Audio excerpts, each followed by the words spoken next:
예, 2교시 시작하겠습니다. 잔금 후 해야 할 일인데요. 자, 우리가 계약을 하고 이제 잔금을 치르고 난 뒤에 해야 할 일이 이제 세 가지 정도가 있습니다. 자, 그래서 첫째, 전입신고하고 확정일자를 하는데, 전입신고는 법으로 2주 이내에 전입신고를 해야 된다 이렇습니다. 그렇고 이제 확정일자, 앞에서 말씀드렸습니다만은 그 집에 점유를 하고 전입신고를 해야지만 대항력이 생깁니다. 그죠? 대항력이 생기고 그 계약서의 확정일자를 받게 되면은 우선 변제권이 생깁니다. 그래서 이 집에 내가 우선 변제권이 1등이다, 2등이다 이 순위가 매겨지는 겁니다. 그래서 언제든지 꼭 전입신고를 하고 확정일자를 꼭 받는 게 좋다 이렇습니다. 그래서 꼭 그렇게 해야 됩니다. 두 번째, 전월세 신고가 지금 이번에 해서 1년 동안 또 유예가 됐습니다. 24년 5월 31일까지 유예가 됐지만은 그래도 하지 말라는 소리가 아니고 24년 5월 31일까지 그때까지만 신고를 하면 된다. 이제 이렇게 되어 있기 때문에 꼭 신고는 하는 게 좋다. 그래서 계약 체결일부터 30일 이내 전월세 신고를 하는데, 여기는 보증금 6천만 원 초과되는 거나 월세 30만 원 초과되는 부분에서 전월세 신고를 해야 된다. 이렇거든요. 그래서 다른 사람들이 보면은 그러면 보증금 6천만 원이나 월세 30만 원은 신고해야 됩니까? 안 됩니까? 이렇게 말씀드리는데, 자, 보증금 6천만 원이나 월세 30만 원 이렇게 하면은 신고는 안 해도 된다 이렇고요. 자, 그러면은 보증금 6천만 원 초과기 때문에 6천만 원에 단 얼마 만 원이라도 초과가 되면 그때서 신고를 하고, 월세도 30만 원을 초과를 만 원이라도 초과를 하면은 이제 신고를 해야 되는데, 지금 현재 매스컴에서 떠드는 게 월세 30만 원 초과기 때문에 예를 들어서 월세가 60만 원이다 이러면은 신고를 하지 않으려고 월세는 30만 원 하고 관리비를 30만 원으로 넣어서 이렇게 신고 빠져나가는 게 많기 때문에 지금 요 내년 2024년 5월 31일 지나고서는 대대적인 어떤 조사가 있을 걸로 예상됩니다. 그래서 꼭 그렇게 하지 마시고 거기에 맞게끔 어떤 조치를 해 주시기 바랍니다.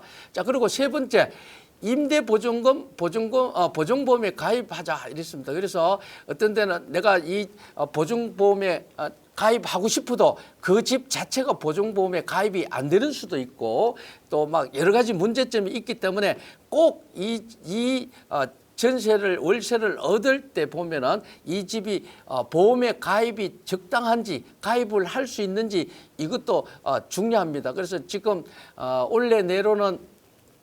올해까지는 이 깡통 전세, 깡통 전세 사기 이런 단어가 많이 나오기 때문에 조금 이제 신경을 쓰시고 보험에 가입할 수 있는 집을 구할 수 있도록 그렇게 했으면 좋겠습니다.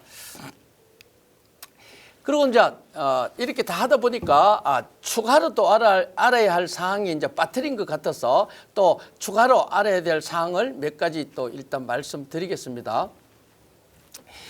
자, 우리가 예를 들어서 보면은 첫째, 임차인한테 불리한 사항 이렇게 나옵니다. 자, 그러면은 어떻게 보면은 이제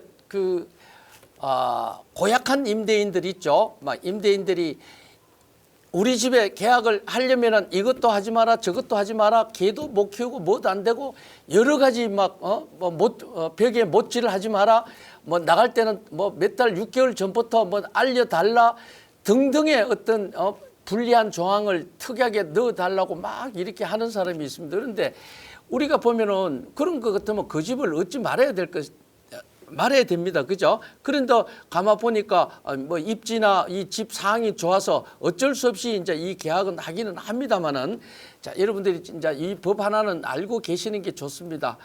주택임대차보호법 제10조 이렇게 나옵니다. 주택임대차보호법 제10조. 임차인한테 불리한 건 효력이 없다. 이제 이렇거든요. 그래서 여러분들이 만약에 그 계약서를 조항을 이렇게 보고 난 뒤에 만약에 이게 내가 좀 억울하다, 내가 이거는 아닌 것 같다라고 할 때는 주택임대차보호법 10조를 갖고 임대인하고 대항할 수 있습니다. 그래서 임차인한테 불리한 건 효력이 없다. 제10조에 있다. 이거 염두에 두시기 바랍니다. 자, 그리고 이 전전세라는 단어가 나오는데 이 전전세에 대해서는 내가 지금 서울에서 부산으로 빨리 이사를 회사 일 때문에 이사를 가야 되는데 집은 나가지는 안 하고 막 이런 사항도 많이 나옵니다. 이럴 때 가장 이 사항을 잘하는 어떤 친구나 회사 동료들한테 야, 내가 일하니까 내 이 집을 전전세로 좀 할 수 없느냐 뭐 이래서 해서 빨리 놓고 가야 되는 이런 입장에서 해서 전전세가 넣을 수 있습니다. 전전세는 내가 얻었다가 내 이름으로 된 걸 또 다른 사람한테 이제 전세 계약을 하는 걸 전전세라 그러는데 전전세는 공식입니다. 자, 공식은 임대인의 승낙하에 남은 기간 동안 이렇게 나옵니다. 자, 그러면은 임대인의 승낙한데 언제든지 임대인이 승낙이 없으면은 주택임대차 보호법에 대한 모든 걸 받지를 못합니다. 그래서 임대인의 승낙하고 오케이 됐을 때 이제 내가 1년을 살았다 그러면은 나머지 1년 동안에 남은 기간 동안에 할 수 있는 것이 전전세다. 이렇게 아시면 되겠습니다. 그래서 어떤 분들은 전전세의 단어에 대해서도 잘 모르면서 이렇게 하면은 또 임대인하고 승낙이 없을 때 그 현 임차인하고 계약서를 작성했을 때는 주택임대차 보호법을 받지 못합니다. 그래서 꼭 기억하시기 바랍니다. 자, 세 번째, 미등기, 무허가, 그린생활시설 등에 대해서 사람들이 많이 물어옵니다. 이거 미등기인데요, 무허가인데요, 그린생활시설 이걸 주택으로 이용할 때 주택임대차 보호법을 받을 수 있나요, 없나요? 이렇게 물어온 사람들이 많거든요. 가능합니다. 자, 미등기나 등기가 안 된 걸 미등기라 하고 허가가 없는 건물을 무허가라 하는데 이런 건물도 주택임대차 보호법은 받을 수 있다. 이렇게 봅니다. 자, 그린생활시설 등도 예를 들어서 그린생활시설을 원룸으로 개조해서 사용할 때도 주택임대차 보호법을 받는다. 이렇고요. 여기서 하나 또 알아둘 거는 창고를 주택으로 이용해도 주택임대차 보호법을 받을 수 있다. 자, 그렇게 나오는데 그러나 이 창고를 들어와서 내가 창고로 용도를 얻어서 계약을 하고 들어와서 주택으로 개조했을 경우는 임대차 보호법에 해당 없다. 이렇게 나옵니다. 그래서 우리가 창고를 개조를 해서 주택으로 만들어 놨을 경우는 그 집을 얻는다 하더라도 주택임대차 보호법을 받을 수 있다. 이렇고요. 저기 어떤 면사무소에서 면사무소 근처에서 이제 그 2층 건물에 학원 하던 걸 이제 주택으로 이용하는데 거기에서 면 직원이 학정일자를 안 찍어준다 하면서 그런 민원도 들어간 게 있었습니다. 그래서 그거는 학원을 하던 그린생활시설도 일단 주택으로 개조해서 하게 되면 주택임대차를 받을 수 있다. 이렇게 보면 됩니다. 자, 네 번째, 필요비, 유익비. 우리가 필요비는 꼭 필요한 거, 계속 이래 들어가는 거, 즉 필요비라면은 어떤 현관 등 전구라든지 수도꼭지라든지 조만한 어떤 부속 같은 거 이런 게 꼭 필요할 때는 이제 이걸 필요비라 하고, 유익비라 하면은 하나 예를 들면 이 집에 무슨 장치를 해서 굉장히 유익하게 만들었을 때 집 가치가 올라갔을 때 이런 걸 유익비라고 합니다. 그래서 우리는 필요비와 유익비를 구분해서 필요비 같은 경우는 내가 월세를 살지만은 내가 들어가면서 전구도 갈고 수도꼭지도 내 돈으로 갈고 이렇게 해야 됩니다. 그래서 필요비는 내가 수리비를 내가 내야 된다. 이렇게 보시고, 유익비 같은 경우는 임대인이 내야 됩니다. 예를 들어서 좀 거창한 건데요. 엘리베이터를 설치한다. 그거는 임대인의 집 가치를 올리는 거죠. 그죠? 그래서 언제든지 우리가 살아가면서 내가 살면서 수리비에 대해서는 필요비하고 유익비를 나눈다. 이래서 필요비는 내가 내고 유익비는 받을 수 있다. 이렇게 하면 됩니다. 그래서 뒤에 나오겠습니다만은 보일러 같은 경우는 필요비냐 유익비냐 이렇게 보는데 이거는 필요비보다는 유익비라고 보면 됩니다. 그래서 제일 마지막에 보일러가 나오는데 보일러에 대해서 나중에 설명해 드리겠습니다. 다섯 번째, 계약갱신 요구권. 계약갱신 요구권은 우리가 상가에 대해서만 계약갱신 요구권이라는 단어가 있었는데 이게 부동산 3법이 나오면서 계약갱신 요구권이라는 게 이제 나옵니다. 계약갱신 요구권이라는 것은 우리가 먼저 이 집을 계약을 하고 2년을 살다 보니까 너무 짧기 때문에 2년을 더 살게 만들어주자. 그래서 계약갱신 요구권에 의해서 2년을 더 살 수 있다 이런 겁니다. 그런데 여기서 조심하셔야 될 거는 차임이 월세가 2번 이걸 이익이라 그러는데 이익이가 연체됐을 경우는 계약갱신 요구권을 임대인이 거부할 수 있다 이렇게 되어 있기 때문에 우리가 내 어떤 권리를 요구하기 위해서는 어떤 차임은 밀리면 안 되겠다. 여기서 차임 이익이라는 거는 횟수만 2번이 아니고 예를 들어서 천에 50만 원 같으면은 차임 이익이라 하면은 100만 원에 해당하는 금액이 돼야 됩니다. 그죠? 그럼 예를 들면은 내가 지금 30만 원, 60만 원이 되기 때문에 아직까지는 3번이 가도 괜찮다. 그렇죠? 그래서 요거는 차임의 이익은 2번만 아니고 그 2번에 해당하는 금액이 완성돼야지 이제 연체된 걸로 한다. 이렇게 보면 되겠습니다. 그래서 계약갱신 요구권에 대해서는 다시 한번 말씀드리면 우리 없는 사람을 위해서 계약갱신 요구권이라는 게 나와 있기 때문에 이 계약갱신 요구권에 의해서 재계약이 됐을 경우는 자, 우리가 언제든지 나간다라고 2년을 계약갱신 요구권에서 했지만은 언제든지 나간다라고 통보할 수 있습니다. 그래서 통보 후 3개월이 지나면은 효력이 발생한다 이렇습니다. 그래서 3개월이 지나면은 임대인은 돈을 내줘야 된다. 이제 이런 원리고요. 그리고 중개 보수에 대해서도 우리가 만기 전에 나갔을 경우는 언제든지 임차인이 계약 위반을 했기 때문에 내는 걸로 되어 있습니다만은 계약갱신 요구권에 의해서 나가면은 묵시적 갱신하고 같게 봅니다. 그래서 중개 보수도 임대인이 내야 된다 이렇습니다. 그래서 꼭 계약갱신 요구권에 대해서는 차임이 연체되지 않도록 여러분들을 해야 됩니다. 그리고 꼭 계약갱신 요구권만 차임 이익을 연체하는 게 아니고 일반 계약 합의 계약을 하더라도 연체가 2번 되면은 계약갱신 요구를 안 해준다. 이렇게 보시면 되고요. 여섯 번째, 계약 기간 중에 매매로 주인이 바뀌면 이렇게 나오는데 자 어느 날 이래 보니까 주인이 와서 이 집이 지금 내가 이 집을 팔려고 한다. 그래서 지금 계약 중에 있는데 아니면은 오늘 매매 계약서를 작성하고 왔는데 어떻게 할래요? 이렇게 물어온다 그러면은 대부분 판례에서 계약 기간 중에 만약 집이 팔렸을 경우는 지금 들어오는 매수인을 보니까 바뀔 주인을 보니까 굉장히 마음에 들지도 않고 안 된다. 이렇게 이제 판단이 된다 그러면은 아까 먼저 집 주인한테 즉 매도인이죠. 그죠? 집 팔 사람한테 나 이거 나갈 테니까 계약 기간은 한 1년이 남았다 하더라도 나 나갈 테니까 돈 내주세요 하면 돈을 내줘야 된다는 대부분 판례입니다. 그래서 매매 기간 중에 매매로 주인이 바뀐다 하면은 내가 싫으면 나갈 수 있다. 자, 그렇게 보시면 되고요.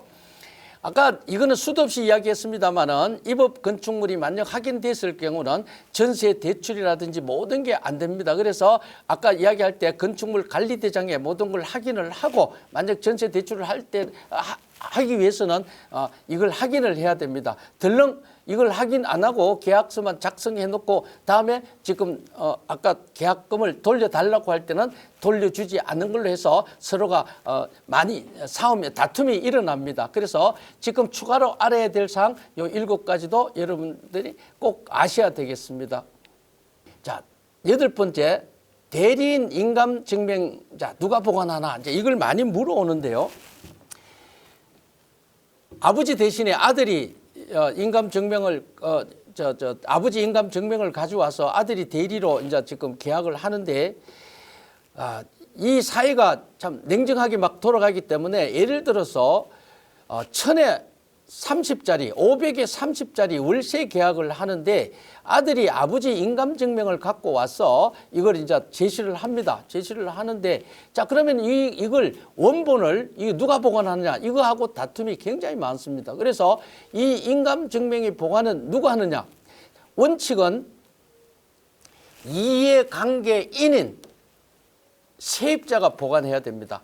그래서 이거 그렇게 돼 있는데, 아버지 같은 경우 이제 임대인 같은 경우는 보면은 정말 보증금 500인데 500을 갖고 이걸 계약을 하면서 내 인감증명 원본을 갖다가 세입자한테 준다 하니까 굉장히 깨름직하게 이렇게 하는 분들이 많아요. 그래서 이거 갖고도 이 다툼이 되는데, 자, 저는 그렇게 이야기합니다. 만약에 이제 그 공인중개사가 있기 때문에 공인중개사는 우리 계약서를 5년간 보관을 해야 됩니다. 그래서 우리는 이 계약서를 5년간 보관해야 되기 때문에 우리 공인중개사가 보관을 하고 사본을 주고 나중에 일이 생겼을 때 우리가 공인중개사가 이 세입자한테 준다 그러면은 중간에서 임대인도 이야기가 되고 임차인도 이해가 되지 않느냐, 이런 이야기를 하는데, 원칙은 누가 보관하느냐, 이 한 가지가만 따지면은 이해관계인인 임차인이 가져야 한다, 이렇게 말씀드리고요. 9번째, 보일러 보장인데, 이 보일러에서는 많이 이제 이야기가 있습니다. 그럼 아까부터 필요비냐 유익비냐 이렇게 보는 경우가 여기서 보면은, 자, 유익비로 봅니다. 유익비로 보는데 왜 그러냐면 보일러도 보면은 한 70만 원에서 한 100만 원 이상이 되는 어떤 보일러가 있기 때문에 이게 전부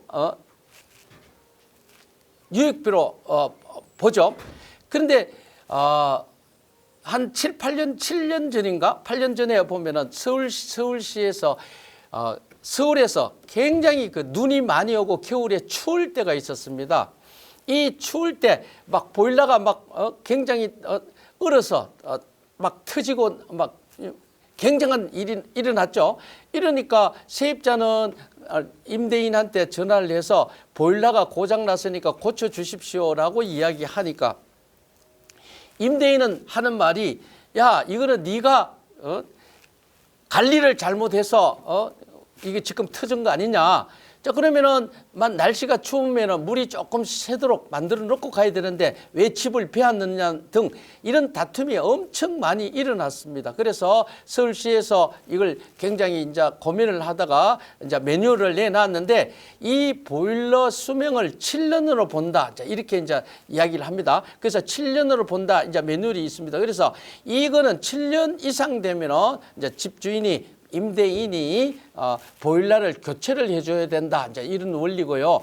자, 그 밑으로 됐을 때는 그게 감가상각을 해서 한다, 자, 이렇게 나와 있습니다. 그래서 우리가 지금 그 부동산에서 이 계약서를 작성할 때도 이 보일러 제조 일자까지 거기다 다 적는 걸로 되어 있습니다. 그래서 그런 것도 일단 참고하시고, 자, 이렇게 우리는 자, 모르는 사항이 벌어졌을 때 이제 법으로 하고 어떤 간섭으로 하고 뭐 여러 가지 이제 비춰서 이제 해결을 하려고 이렇게 하고 있는데, 이런 게 일어나기 전에 예를 들어서 우리가 집을 보러 갔을 때는 아무리 더운 7, 8월 달에도 이제 보일러를 한번 틀어보는 거, 작동을 해보는 게 가장 좋다, 이제 이렇게 봅니다. 그래서 계약하기 직전에 만약에 보일러가 돌아가지 않는다 그러면 바로 임대인한테 이야기하면 거기에서 어떤 조치가 바로 일어났을 건데, 앞에 말씀 말씀드렸습니다만은 자, 다 입주를 하고 들어와서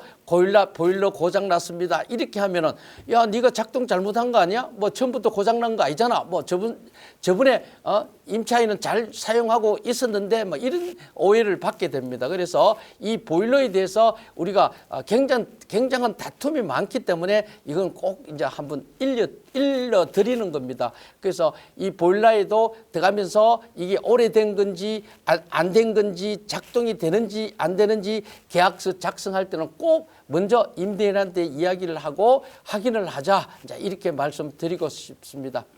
자, 오늘은 이제 이렇게 해서 2시간을 이렇게 다 완성이 됐습니다만은 또 앞으로 우리 성북구 구민을 위해서 또 이제 어떤 좋은 소식을 갖고 오겠습니다. 오늘 강의 듣는다고 고생하셨습니다. 예, 감사합니다.